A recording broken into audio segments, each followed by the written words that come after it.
welcome. I'm Helen with my lovely Pat at I Carry Move. We're in our offices today. It's really nice to be here. I don't feel like I've been in these offices much recently. We are so busy. Off screen, at least an hour ago, I walked in and me and Pat just went. So, and now I think we've got it out of our systems. We put the world to rights. Had a quick catch up. Yeah. So listen, this is Woman's Hour. I once again am going to be talking to two amazing women that I've actually never met, which is hilarious. So we're going to be introducing you to the lovely Dr. Rosie Mead and the gorgeous Laura from Memory Matters. Firstly, if you need to get in touch with the show and you want to talk to us, email hello@thisischaos.co.uk. If you want to call in, 01872 228844. Conversations today we're going to talk about housing and the housing crisis. I'm just slightly changing the agenda today because yesterday I was at the Hall for Cornwall talking about the housing crisis in Cornwall, and it was humbling and terrifying and like boiling the ocean. Like, where do you begin? So very, very informative day. And the other thing I need to talk about is Mental Health Week, including Dementia Awareness Week. So there's a whole bunch of stuff that's going on. Over to you, Pat. So guest speakers today coming up, as Helen's just said. So welcome to Dr. Rosie Mead of Music, and Laura Walker of Memory Matters. Welcome. And both specialising in dementia. And because it's Dementia Awareness Week, that's why you're here. Oops, I pressed the button again, so we went. And Helen, as Helen said, let me go back up nipple again. Is actually it's the lever for up and down desks. Try. But first, we're going to talk about top tips to beat the cost of living increase. Top tips for the cost of living increase. So we've just got, or most of you will have got, the £150 rebate.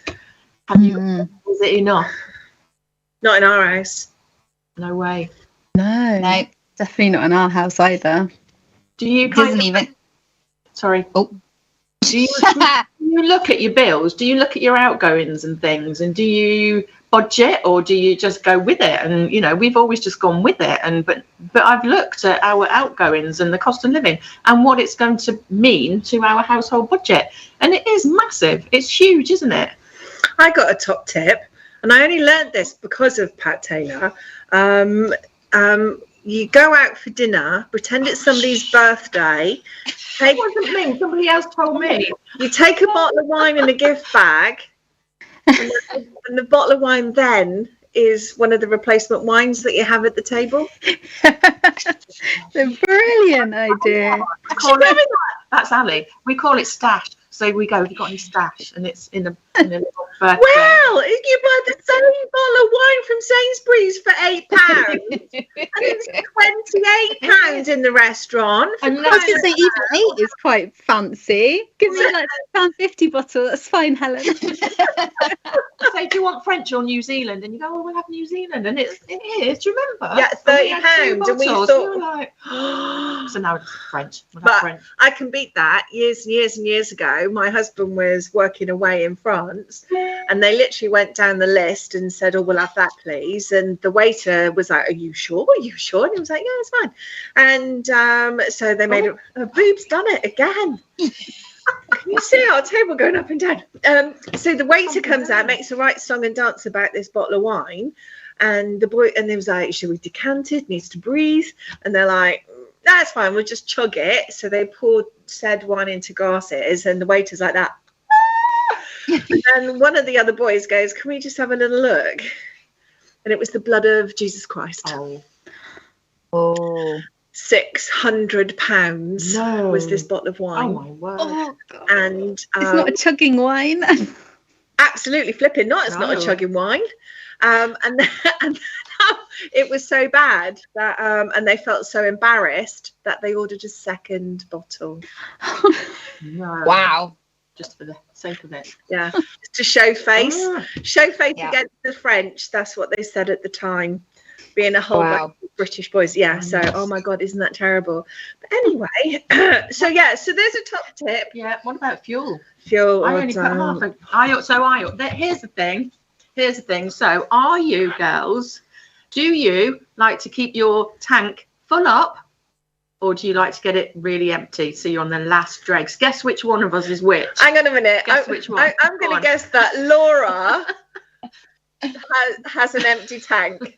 Yeah. She's on dregs. And I'm going to guess that Rosie has a full car. No. Oh, man. I'm always praying. What The is lights it? on. Yeah. I went to Birmingham last week and I had to fill up my car. Guess how much it cost to fill up my car? £7 million. £120. No way. What car do Yeah.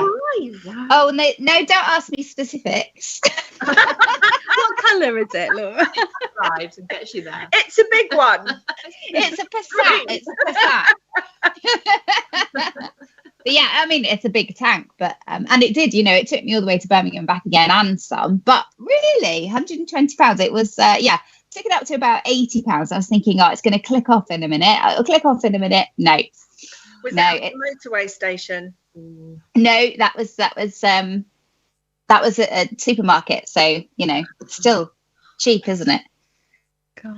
So yeah, it's expensive. And my other top tip, not that was a top tip, my first top tip is to have the old solar panels on the roof, because my husband did not want solar panels, and I took out quite a loan actually to get my solar panels on the roof. And at the time he was like, "What are you doing? This is ridiculous." Now, smug face when the sun's shining, costing me nothing. Yeah. It takes 20 years to get it back, though, don't they? 20 years to kind of recoup. Get your then, return of investment. but then it's worth it if you're going to be in your same house for 20 years. And Yeah, you know what, Pat? That's a good point. That was my husband's point, and we won't be.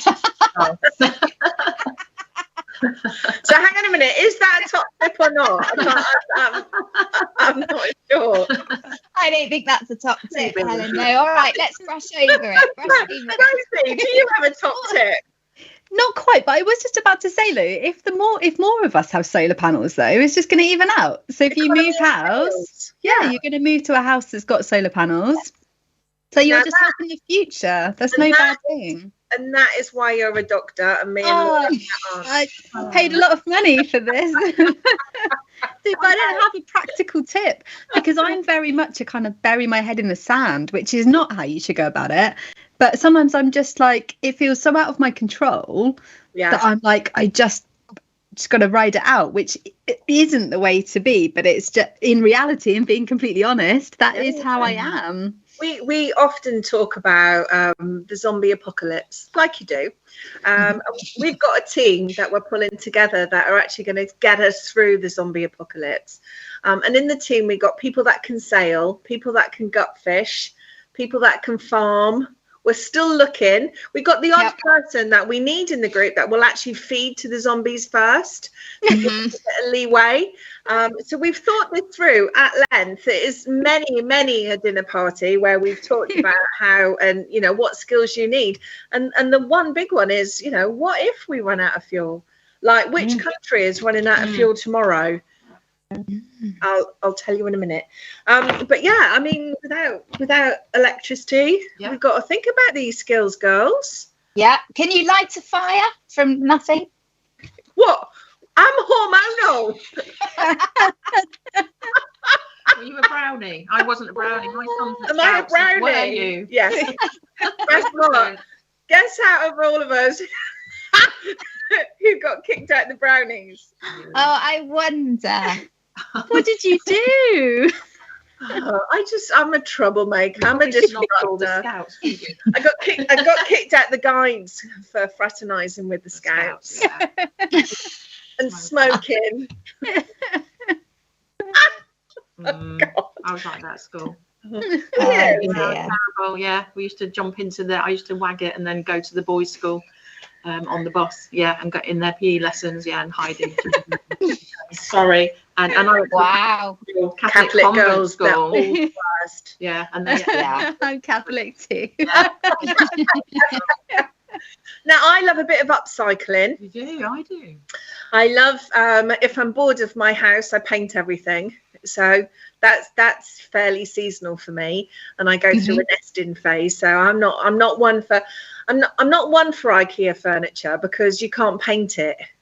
I'd rather buy a piece that I can do a lot more stuff to. And even my husband the other day said, "Where's that white table?" "What white table?" "You know, the white one that's blue." Is it? And then he looked at it and he went, "Oh, there it is. It's black now."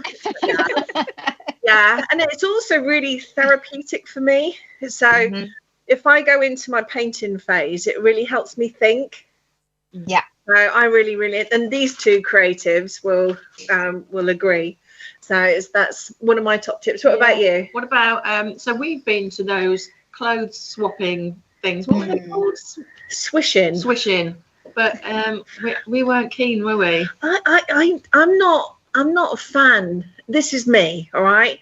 I'm just not a fan of secondhand. No. It's not secondhand clothes. It's all packed in so tight. That whole rummaging experience when I'm already 500 degrees hot. I'm with you. Jewelry and jackets and things, but not trying things on. And I can't be bothered. It's too much. Yeah, I love charity shops. Yeah, the kind of bundles I probably wouldn't, but I love charity shops. I love a bargain, and I really like vintage. Hello, what's happened? I don't know, we're back. Don't know what happened. Oh, we don't know. We'll just keep going. The thing, that people, it's kind of a love it or hate it, isn't it? Do you know what? I'm really good at selling, but I'm not very good at posting. So I can sell everything and then I forget to post and then I get in trouble. Yeah, so I've never sold on there. I only ever buy on there. I haven't gone the other way. And then I'm not good at sending stuff back if it doesn't fit. I just accept that. Oh no, it doesn't fit. I can't bear it. I can't. But that's what I hate. I mean, I hate shopping. Full stop. I want someone to take me shopping and dress me. That's what I want. I just want someone to do that. So I do love secondhand clothes. And I do love a charity shop like you, Rosie. And I've got I had my colours done and I know all that. But then I just don't do it. And I go in with my swatch and I'm like, nothing matches. And then I can't be asked. In your head, you like, I want something blue. And there is nothing blue in the world. The world is not blue. Like, what is that about? Today, shall I show you? I'm wearing pockets. I'm in a floaty dress. Oh, and they've got pockets. Beautiful. Nice. You've got to have pockets in a dress, haven't you? It's just Like, can we lower the desk again? Because your boobs are in the way, and I feel like we've gone really high again. How's that? That's a bit better. We can witter on for hours. I really want to talk about it. So I met these ladies pre-pandemic. Well, I never actually met you. We've never actually met. But on Thursday at the Dementia conference in Cornwall over in UK, I'm really excited to actually hold you two. I know. Because we met because none of us got a grant that we all applied for, and we all were connected via Dementia, but you came at it from different areas, and a whole bunch of us failed at getting this grant, which turned out to be a bit of a blessing in disguise, isn't it? Yeah. So then we went rogue. So our group was put together. There was about 8 of us, and the others were all a bit boring and a bit dry. And Dementia was not like that for us. So one day, and I don't know which one of you two it was. It might be me, but I think Laura might have started it. But it all got a little bit argy-bargy in the group. I got told off. There's a surprise. And then me and Laura and Rosie went rogue, and we formed our own little group. and actually held each other right the way through the pandemic, because all three of our businesses were so dramatically impacted by the pandemic. So we were there for each other, and it was ridiculous, wasn't it? We had ridiculous chat, and you're just lovely. So tell me a bit, let's go one at a time. Let's talk about Laura. Tell me about you, Laura, and what you do and where you're from. Contestant number 2. So I'm in Lostwithiel in Cornwall, which is where I'm based. And pre-pandemic, I was up and down and all over the place. So Memory Matters is an organisation that supports people living with dementia. Essentially, the whole point of Memory Matters is to help people living with dementia to thrive. And we do that in lots of ways. But one of the most exciting ways, I think, is our city centre cafe, which is in the middle of Plymouth. Which is a cafe designed by and for people living with dementia, which is open to the general public. So it's just a cafe for me and you that walk in the door. And it's got 1950s, 1960s, 1970s and 1980s area where you can go and sit like you're sitting in that era, having food and drink and basically having a lovely time. So for people with dementia, it's amazing because it takes them into an era that they can explore, one that they may know from their long-term memories. But also for people like us, it's awesome as well because it's so quirky, and there's baby sham glasses and there's ducks up the wall in the 1970s there, and there's lava lamps and there's a teas made and there's a proper old telephone with a dial that the kids are like, oh my God, what is this and how does it work? So yeah, it's very full on and fun. And upstairs we have the Dementia Hub where anyone can come and get advice about dementia. And we've got experts up there that you can sit down with and chat with. And there's also rooms upstairs where we have Tai Chi going on or model making or you name it. So that's Memory Matters in a nutshell, really. And we do lots of other stuff as well, but I won't get into all of that. And I guess that's part of who I am. Is co-founder of Memory Matters and currently CEO, although I am stepping down. So at the end of July, I'll be stepping out of that role to spend a bit more time in my coaching, where I coach people to thrive as well. There's a theme here in helping people to thrive. I can't remember what the question was, and I don't know if I've answered it. No. It's like who are you, contestant number 2? But you're absolutely right. I think the pandemic, we will go on to discuss this in a moment, but the pandemic was a time of huge reflection. And I don't know how you feel. Well, I do know how you feel. But since coming out of the pandemic, people are different. We've evolved. We've transcended through massive trauma in the world. And we've come out not happy with who we were beforehand. And we want to do better. Yeah, totally agree. Okay, what about you, Dr. Rosie? I know, Dr. Rosie. So, yes, I'm from Essex originally. I'm down in Dorset now. So, yeah, Essex Catholic girl. And I know Dorset, I know. And I run Music and Wellbeing. So we're a not-for-profit that supports the wellbeing of people with dementia through music. So it's just me and my PA. We're a very small team. But what I mainly focus on is on training. So I train healthcare professionals, family caregivers to actually have the skills and the confidence to use meaningful music as part of their everyday care. And I absolutely love it. So it's that kind of empowering and sharing my knowledge, because I'm keen that a lot of academic research just gets bunged on a library shelf and sits there and is only in that space. So what I exist for really is taking that out and actually putting into practice, into reality. So that's my kind of work with Musica, which is on like when people have dementia, it's that kind of living well with dementia. But I also, with my own personal coaching, work at the other end, the kind of preventative side, looking at how as entrepreneurs, as executives, as like high performing people, we can reduce our stress levels, which is a big one of how Laura works as well. And then I'm looking at how that's, stress is potentially one of the triggers for dementia.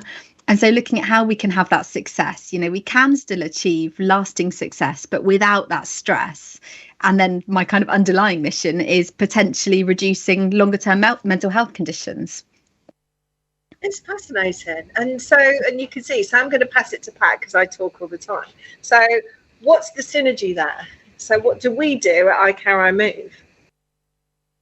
Well, we kind of do the same, don't we? We really try and help people to reduce their stresses by looking at their whole lifestyle, and picking one thing or a couple of things and really working on those points in their life that can improve their mental health, their whole well-being, and their physical health as well, emotional. So we look at kind of holistic care, don't we? So we as a business, and our WhatsApp group with Rosie, and so I have a 3-way WhatsApp group with Rosie and Laura, and we're called the Shining What's-Its. That's what we're called, because I talked about the shine theory, which is a real big part of who we are as a business. And I was saying to the girls that I only shine when we shine the light on others. And it's a really exciting thing. And this is when for me, knowing Laura and Rosie as I do, and I think I've become good friends with you two, and there to, as I say, hold each other.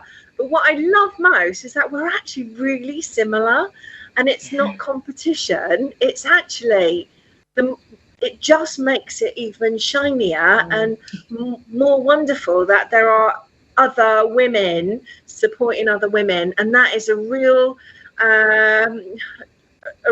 wonderful place to be in the first place, but a great example to set to other women. Yeah, that's so true. Yeah, it's definitely not about competition, but about collaboration and supporting one another. And from there, you shine, you thrive. Yeah. And that's what we found just in our small WhatsApp group. There's something really, really exciting about collaboration as well, because you can make really big stuff happen when you come together and go in the same direction. And I think that's one of the things that one of my struggles coming from a nursing background and working in the NHS is that very often there's this, particularly there was always this sort of NHS and then the third sector out there kind of keep us apart kind of thing going on. And I feel that that's really changing, that we're having great conversations now around really gelling and working together, because everybody's got nothing. So when everyone's got nothing, we realise we have to pool our resources. And I think that's a really positive thing. So I'm seeing that in areas where collaboration wasn't even a thing. It was like that. No, that's not going to happen. So I love it. And I love shine theory. Because all of us can shine. Yeah. And you're right about when you've got nothing. That's agile. We've had previously on Women's Hour, we've had the creators and we've got some coaches who are agile coaches that have come in to do talks with us. And that agile pivot or persevere model really works, particularly when you've got nothing. Yeah. So because you have to be creative, you have to think differently, because everything's changed. And it literally, when the pandemic happened, it literally was like throw it up in the air and start again. And so on Thursday, I am literally going to scream when I see you two. And, me too. And people will stare. Who's over there? And they will stare, and I don't care. So tell me, what is going on Thursday, and what is going on Thursday, and what are you doing? Okay, so my understanding is that it's the Cornwall Dementia Conference, and I think it's mostly NHS who are attending. I know that the sort of third sector organisations didn't have a huge amount of people that they could send. So I think it could be like 4 times as big as it is. I'm hearing people couldn't get tickets and really wanted to come along. But yeah, essentially it's shining a light on dementia and doing that collaboration that I was talking about, looking at really spotlighting those organisations that are outside the NHS that can support the NHS in terms of helping people living with dementia to thrive. And so I think all 3 of us are talking, or all 4 of us are talking, which is phenomenal, isn't it, for us all to be on the stage? And I think I'm doing mine, and then I'm introducing you, Rosie. You're straight after me, so there's going to be this lovely smooth transition of naughtiness, probably. So I'm going to be talking about cognitive stimulation therapy, which is a therapy that is in the NICE guidelines. People with dementia, mild to moderate dementia, should be having it. It should be commissioned up and down the country, but it isn't. And it's a big bee in my bonnet. So I'm going to be talking about why it's awesome and why everybody should be commissioning it so that it's available up and down the country. so CST, not CBT. Yeah, CST, cognitive stimulation therapy. So not CBT at all. I'll cover that in my talk because it does get mixed up quite often. So whenever you put sort of acronyms on anything, it just gets, what is that? So I'm going to take it out the box so we can look at it and see how amazing it is. Right. But yeah, it's much more fun than CBT. Much more fun. In fact, it's mostly about fun. Well, haven't we forgotten like the fun bit? It's like we enable our children to have fun, and at some point, I've got to confess, it's not a confession, it's a brag. I was at Pilates at 7:30 this morning, and when I closed the door, I went, I'm going to skip down the corridor, and I literally held onto my boobs and skipped, and and it was fab. Like, when do we stop that? Why is fun not allowed? When is fun not allowed when you're a grown-up? It's ridiculous. Oh, I'm embracing fun a lot more at the moment. And I think, Laura, you've really helped me to kind of bring that out of me as well, is to be like, actually, what do you really enjoy? What do working doesn't have to be hard. It definitely, actually, if you feel more fun and kind of everything just amplifies more, and you find more opportunities, and you kind of get more done in a more fun and positive way. So yeah, I'm embracing fun. During lockdown, Rosie, I remember you doing a video of you in a sequin dress with a hula hoop in your bedroom, and there was clothes everywhere, and you were like, oh, I don't care. I put it on LinkedIn. I'm still getting comments on it now. Yeah. It's fantastic. Because why not? We should embrace it. I was going to say, did you watch the gentleman on the news yesterday, and his wife, who was a doctor, was diagnosed with dementia a couple of years ago, and his attitude was just so wonderful. It was really positive, and he said, this is just another chapter.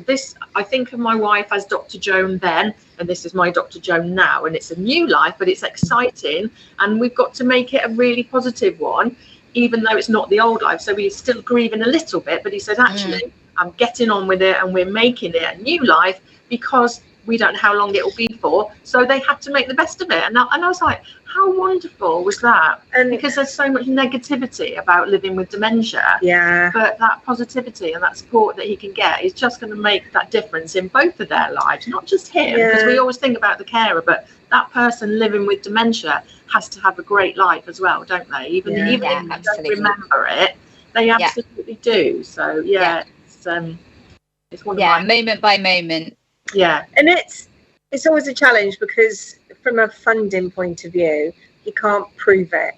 We have tons and tons, don't we, between us, have tons and tons of evidence of great moments when you see somebody smiling and laughing and they were agitated 10 minutes ago, and you see them more contented and relaxed. Why can't you monetize that? That's not fair.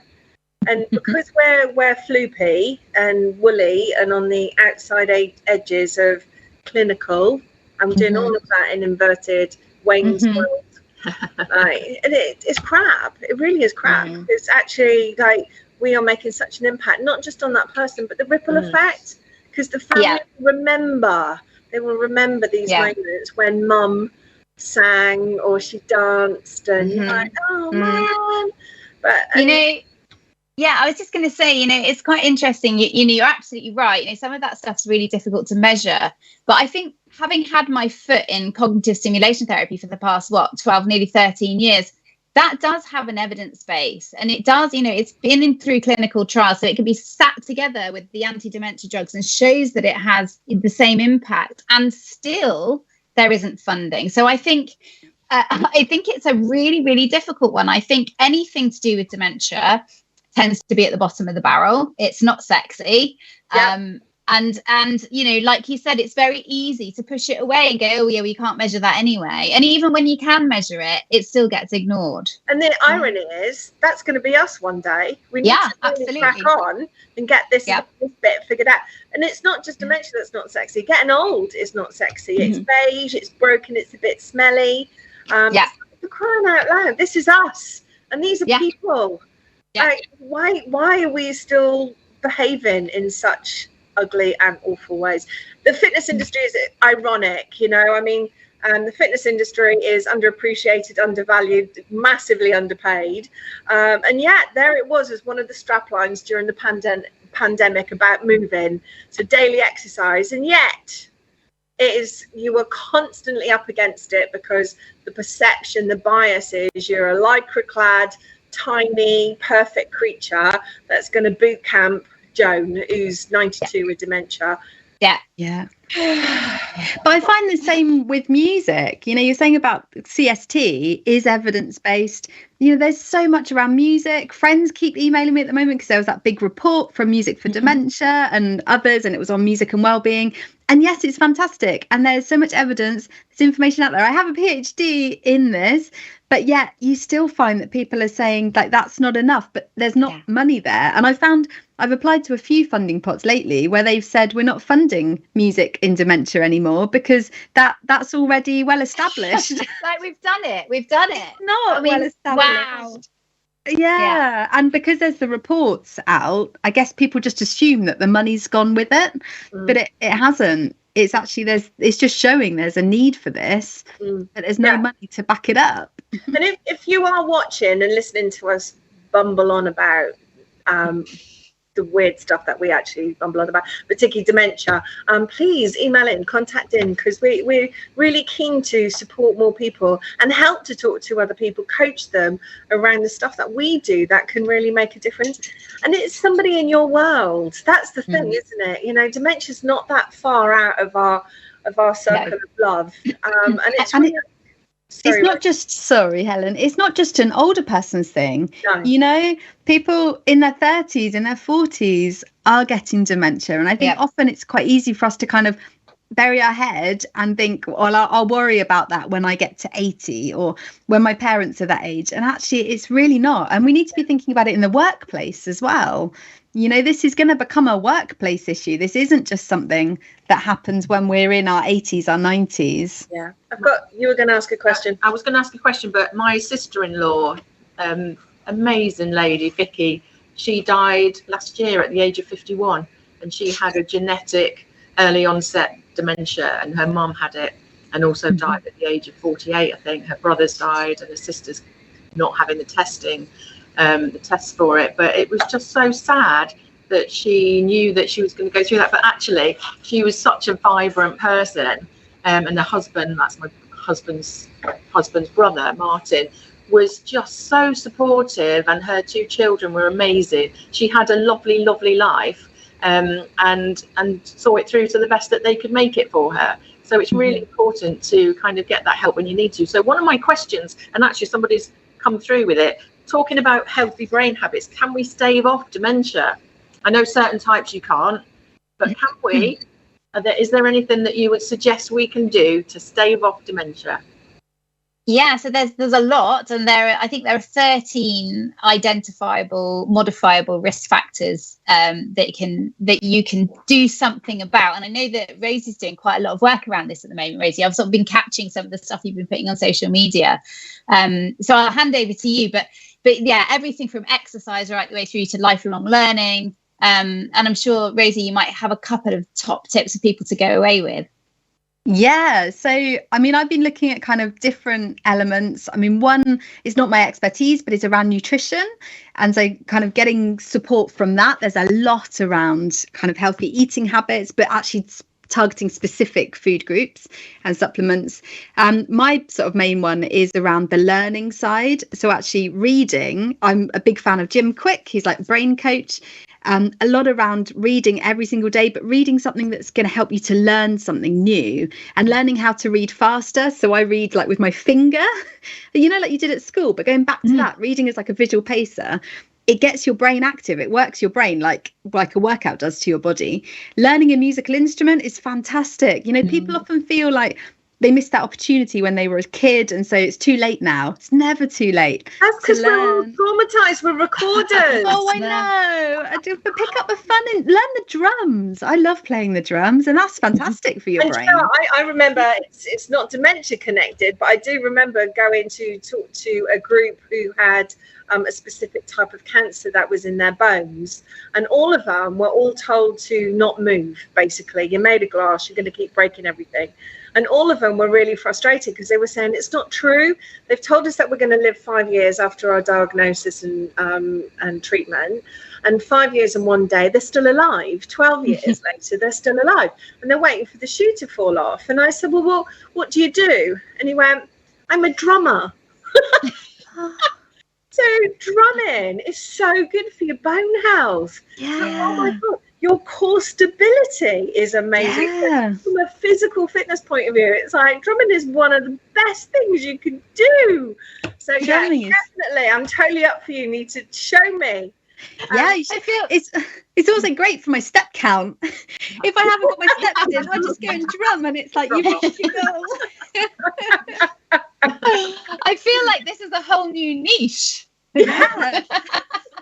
How to hack drumming for health. Yeah. Exactly. Well, there is a group fitness brand franchise called Pound, and it is a drumming class.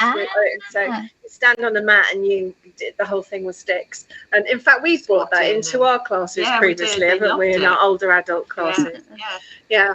Anyway, so that kind of thing is fantastic for your brain health. Learning a new instrument, learning to dance, learning a language. Again, I know, Laura, you've been learning a new language, it's like Duolingo. What was the other one that I was going to say? Sleep.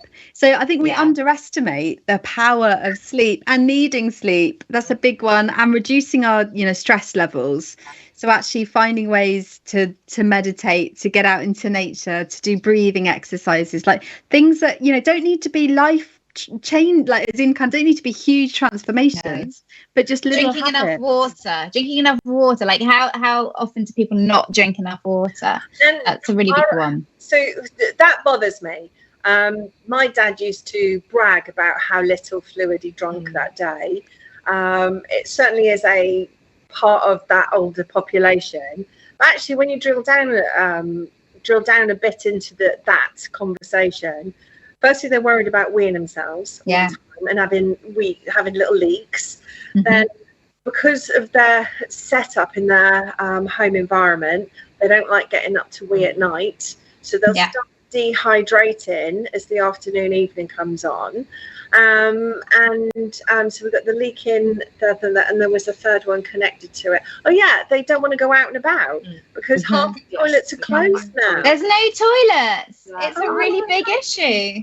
It's horrendous. I was doing some training, so I'm doing some training about menopause, and I was reading there that actually having poor hearing can onset dementia. So my husband can't hear a thing, so I've sent him off for a hearing test. Yeah, really important. That's a major thing that can be fixed quite easily. But the isolation caused by that, and isolation is such a key point actually in itself. And we should be socializing. We're social creatures, so all the time that Rosie and I saying we love being at home, working from home. It's lovely, but and Zoom calls count, but we need to make sure that we're socializing and spending time with other humans. It's one of the biggies. And touching each other, like have it, and again, all the things that have been taken away from us over the last 2 years.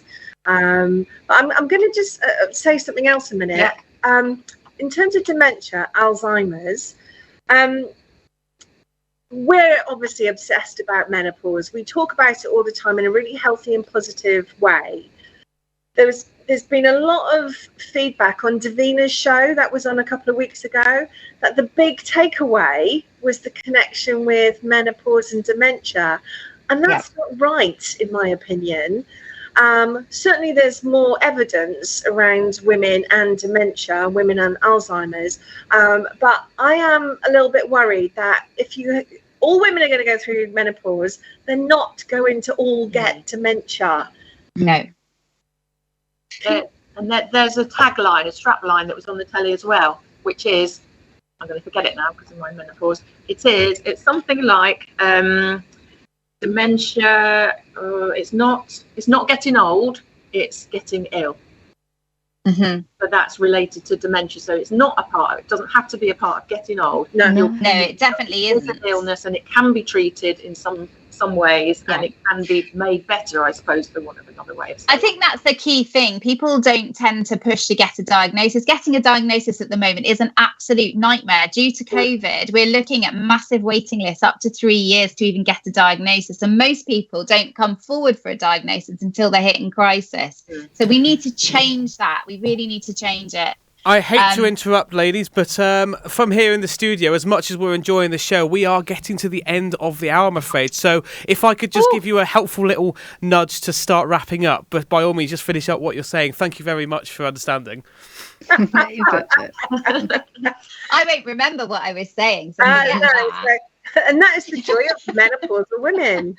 So listen, you're absolutely right. We're just going to touch upon that just before we go. Thanks, Pudge. In terms of menopause and mental health, we at I Care Move, we've been awarded a grant to support women midlife in Cornwall. And the connection is around their mental health and their I'll stop there. The next part of that is, since we've started telling women that we are offering this opportunity to A, train in menopause, and B, be supported. So we're going to do live workshops around the county, which is really exciting. We've become a bit of a hotline. So we are having more and more women reaching out to us around perimenopause. So it's not like the older, it's the women that are starting in their maybe late 30s, early 40s that are not feeling themselves. They're being palmed off, and I mean that. They're being palmed off with antidepressants and anti-anxiety medication when actually it's their estrogen that's gone offline. Yeah. It's a real worry, isn't it? Yeah. Yeah. And then, anyway.